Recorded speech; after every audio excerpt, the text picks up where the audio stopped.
ఈ దేశం ఈ రాజ్యం ఈ దేశం ఈ రాజ్యం మాదేనని చాటించి ప్రతి మనిషి తొడలు కొట్టి శృంఖలాలు పగలగొట్టి చురకత్తులు పదులు పెట్టి తుది సమరం మొదలు పెట్టి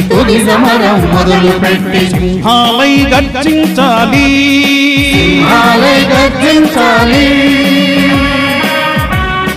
సంహారం సాగించాలి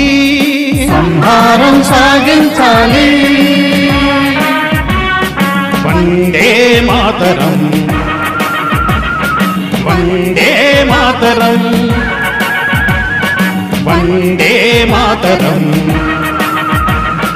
వందే మాతరం